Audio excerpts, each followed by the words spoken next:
لاړه چېرته ځې؟ زه مکتب له ځم. مکتب کې څه کوې؟ هلته درس وایم. راځه چې زه چکر ووهم. زه چکر ونه نه ځم، دی مې راله استاد په غوسه کېږي. هله به بهانه وکړو.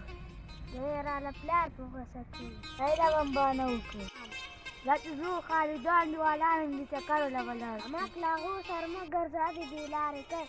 او زه د مکتب له لاړم په مخه.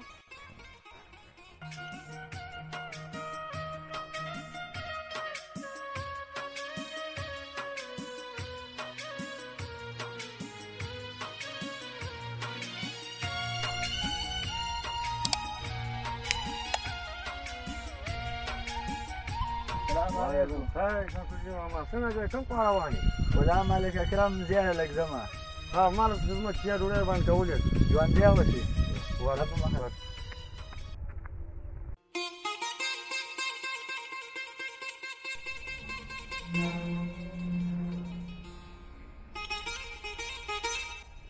السلام علیکم. وعلیکم السلام. په خیر کېنه شمسالدین.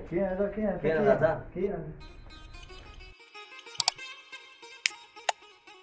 څنګه دې راپېښه وکړه؟ غلام مجبوری راوړی ملک کاکا. خدای دې خیر کړي. دا څو ورځې کېږي چوک لازمه ولاړ د مزدورۍ درک لري. تا خو ځواني په نشو خرابه کړه. تا به څوک څه مزدورۍ کوي؟ غلام ملک کاکا خبره خو دې ښه وکړه. غلام ملک کاکا نه پوهېدلی وخت کې او دا بېلارو ملګرو سره وګرځېد او په نشو د ماشوم سر شو. دا عمل دی ملک کاکا. ولا کور کې د وړو درک نشته دی. څوک در نه دی معلومه چې مزدوري ورسره وکړم.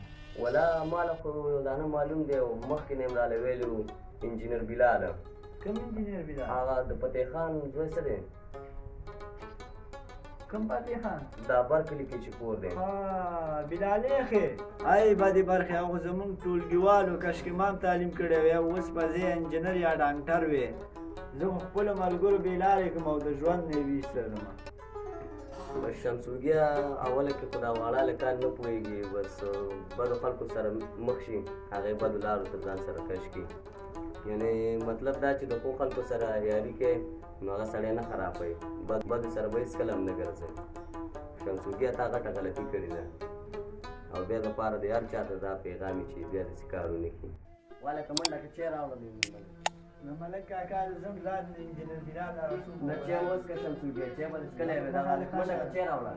په مخه د خشه د مجبور یم. چای به دې څښلی وې. وړو درک نه لګي. زه په مخه د خبره نشته دی.